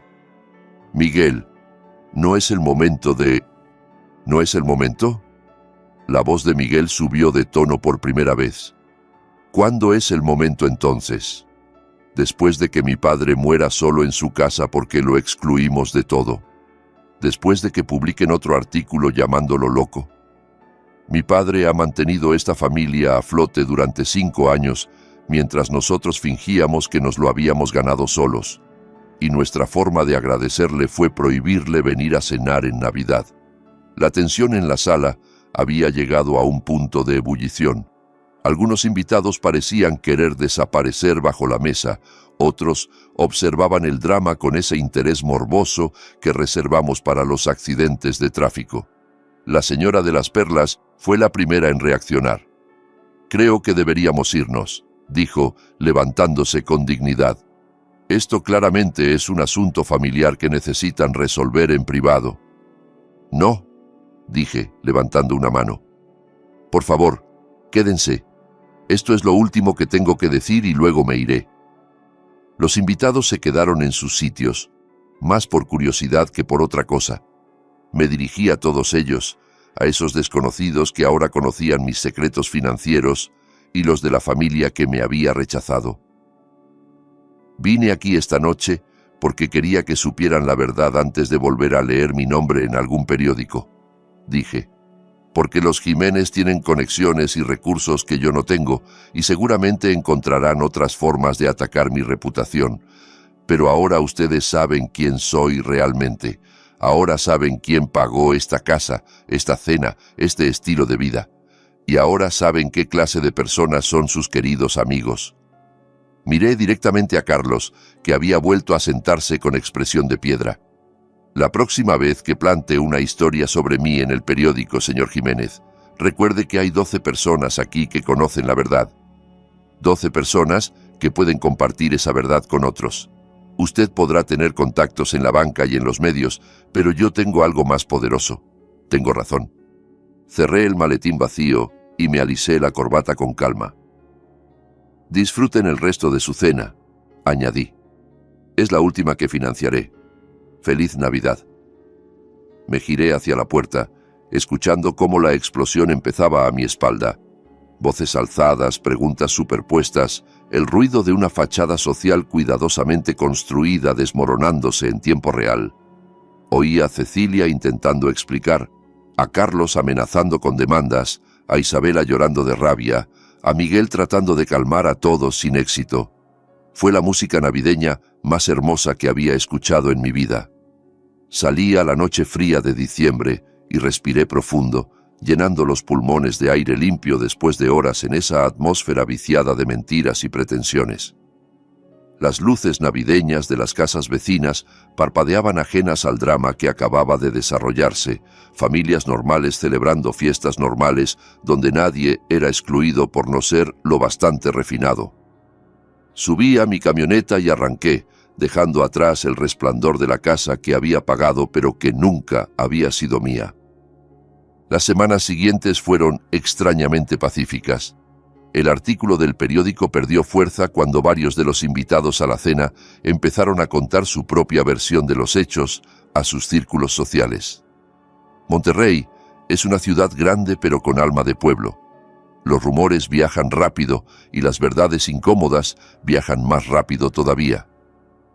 La narrativa de los Jiménez como víctimas inocentes se desmoronó cuando la gente empezó a preguntarse por qué un hombre mentalmente inestable tendría 5 años de transferencias bancarias perfectamente documentadas, por qué una familia agradecida excluiría a su benefactor de la cena de Navidad. Carlos intentó plantar otras historias, pero los periodistas que contactó habían oído rumores sobre la cena de Nochebuena y no querían arriesgarse a publicar algo que pudiera resultar embarazoso. La maquinaria de contactos y favores que había funcionado tan bien durante 40 años empezó a atascarse, oxidada por la exposición a una verdad que no podía manipularse.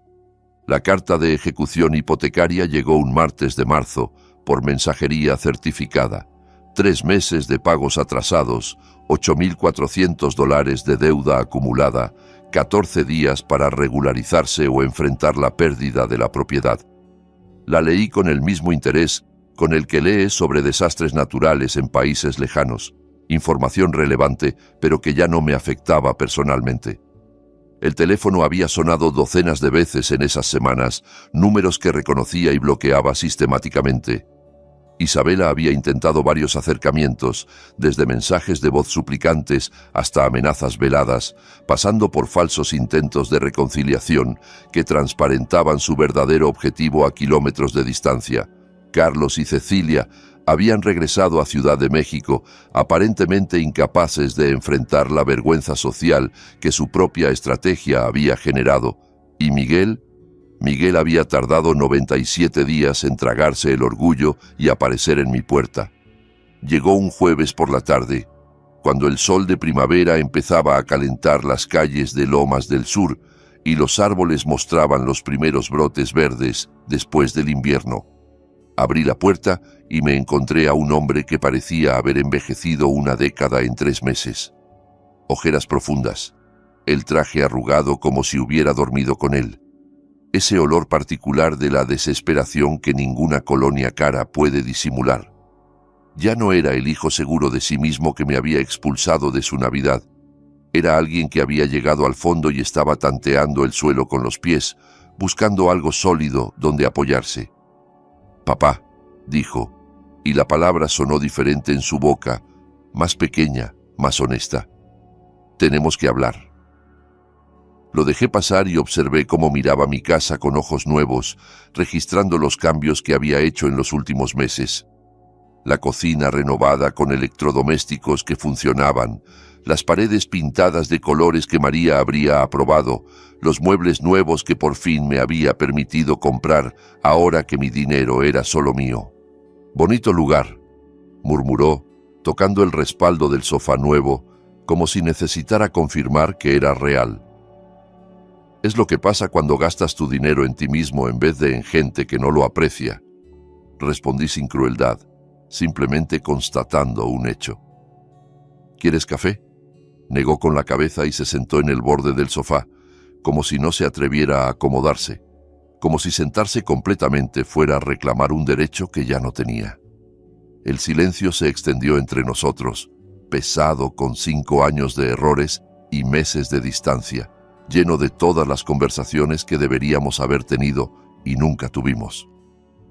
«Papá, necesito que sepas lo mucho que siento todo», empezó, mirándose las manos como si las palabras estuvieran escritas allí.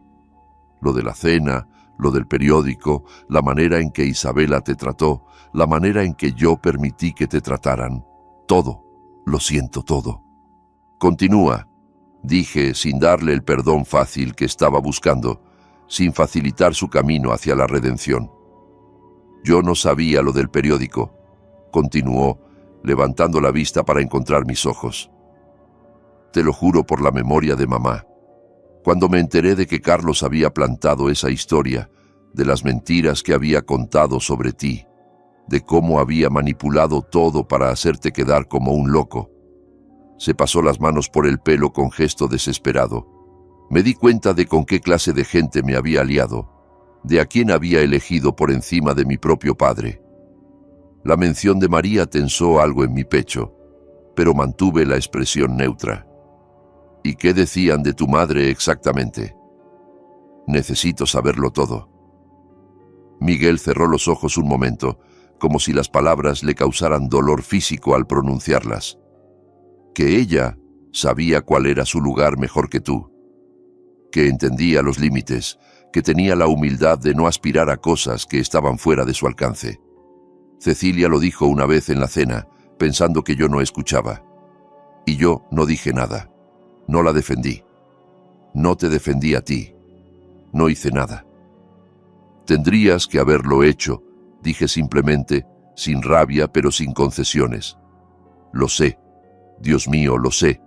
Nos quedamos mucho rato en silencio, con el peso de los años flotando entre nosotros como polvo en un rayo de sol. Afuera, el vecino cortaba el césped con ese zumbido constante que significa normalidad, vida cotidiana, cosas que siguen adelante sin importar los dramas privados que ocurren puertas adentro. «La casa va a ejecución hipotecaria», dijo Miguel al fin mirando al suelo. «Recibimos la notificación hace 2 semanas. No podemos pagar los atrasos, no podemos mantener las cuotas sin tu ayuda.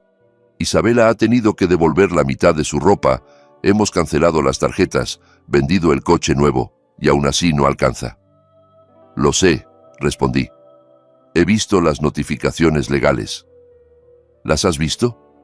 Me miró con algo parecido a la esperanza. «Las he visto y las he ignorado, igual que tú ignoraste mi dignidad durante 5 años». La esperanza se apagó en sus ojos tan rápido como había llegado. «Vamos a perderlo todo, papá. La casa, el estatus, el respeto de la gente. Isabela ya no me mira igual. Creo que está empezando a darse cuenta de que sin tu dinero no soy nada de lo que ella pensaba que era. Sus padres no nos hablan desde la cena de Navidad. No sé qué voy a hacer. No sé cómo voy a salir de esto». «Lo averiguarás», dije sin crueldad pero sin compasión mal entendida. «Igual que yo aprendí a vivir sin un hijo que me respetara.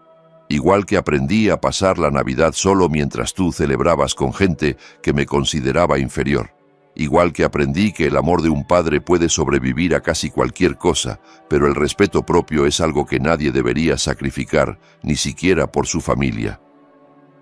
Las lágrimas empezaron a rodar por sus mejillas, silenciosas, de esas que salen cuando ya no queda energía ni para sollozar. «Te perdí, ¿verdad?», susurró. «Los elegí a ellos por encima de ti, y ahora te he perdido para siempre. Eres todo lo que me queda de mamá, la única conexión real que tengo con lo que fuimos como familia, y te empujé hasta que te perdí. Lo miré largo rato, viendo en él al niño que correteaba por estas mismas habitaciones, al adolescente que me pedía consejos sobre chicas, al adulto joven que me abrazó llorando el día que enterramos a María.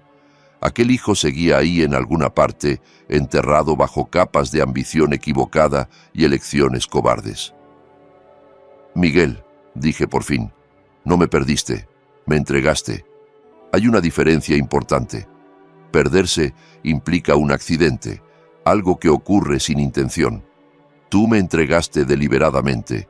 Me cambiaste por la aprobación de gente que nunca te quiso realmente, que solo te quería por lo que podías darles, igual que tú me quisiste a mí por lo que podía darte.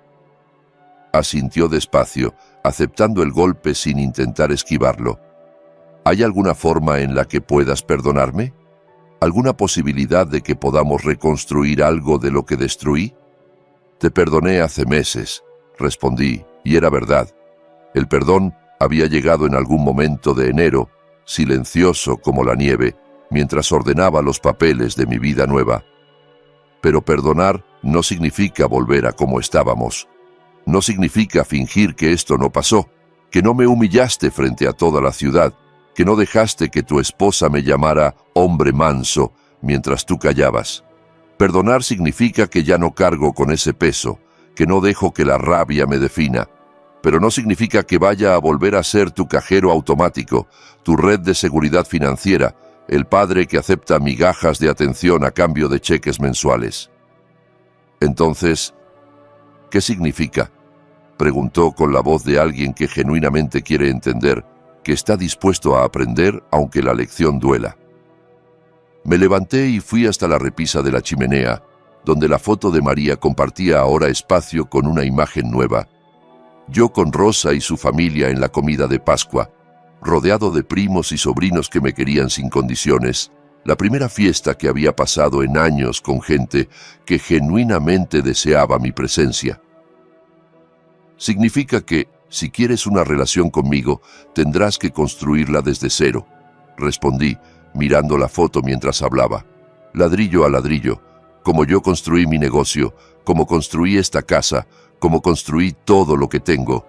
Significa que mostrarás respeto en lugar de exigirlo, que valorarás mi presencia en lugar de tolerarla, que tomarás decisiones basadas en lo que es correcto y no en lo que te resulta cómodo o conveniente.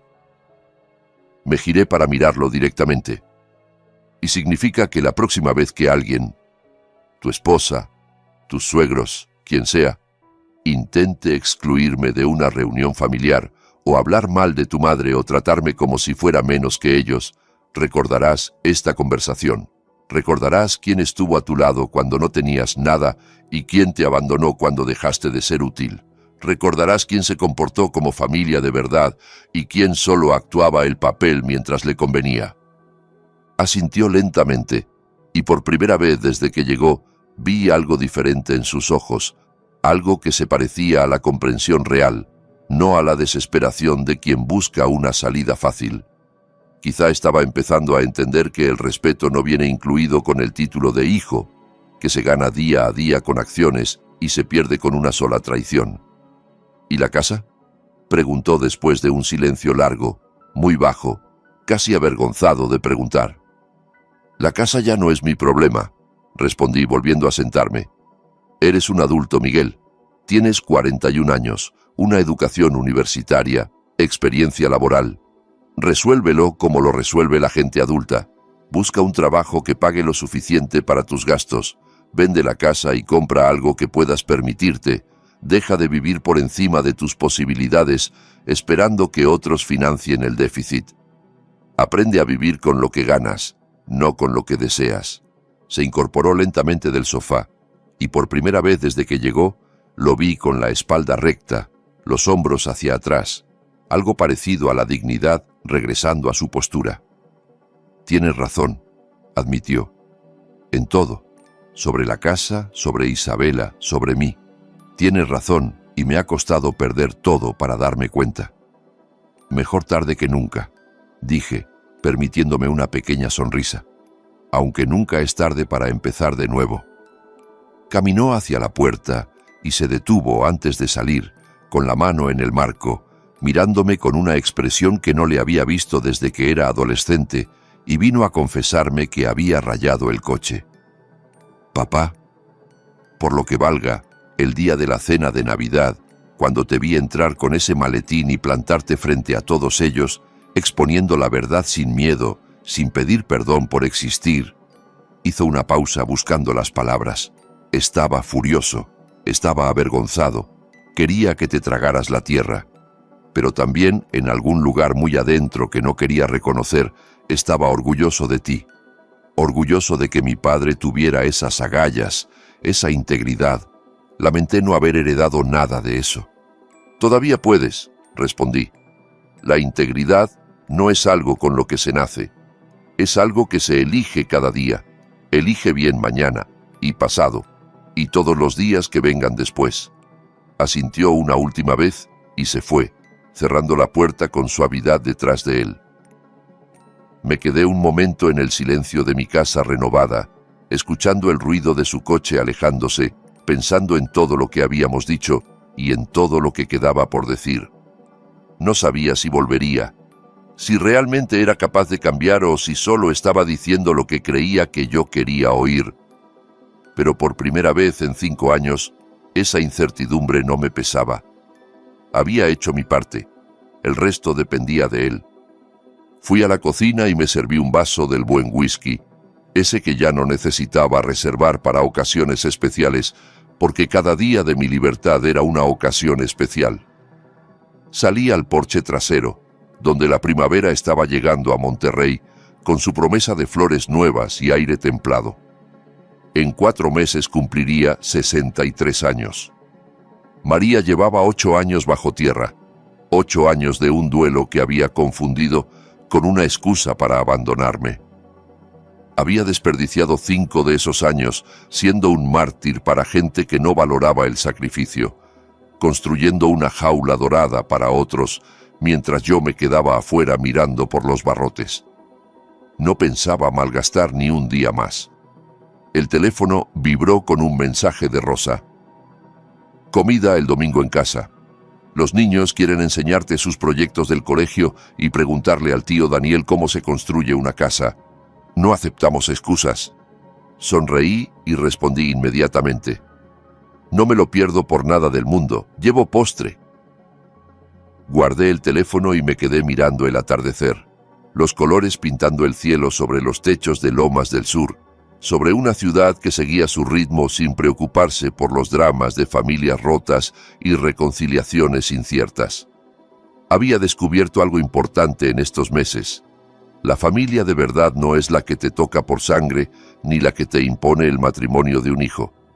La familia de verdad se encuentra entre personas que genuinamente quieren que estés ahí, que celebran tu presencia en lugar de tolerarla, que te valoran por quien eres y no por lo que puedes darles. Todo lo demás es teatro caro, y yo había terminado de comprar entradas para obras en las que ni siquiera me dejaban subir al escenario. El whisky me supo a libertad, a noches sin ansiedad financiera, a mañanas sin la presión de ser el sostén invisible de nadie. El futuro se veía exactamente tan brillante como yo estuviera dispuesto a construirlo y había descubierto que todavía me quedaba mucha construcción por delante. Si esta historia te ha gustado, dale like al video, suscríbete al canal y cuéntame en los comentarios qué habrías hecho tú en mi lugar. ¿Habrías aguantado tanto tiempo? ¿Habrías perdonado al final? Y si quieres escuchar la siguiente historia, haz clic en la pantalla de la izquierda. Nos vemos en el próximo video.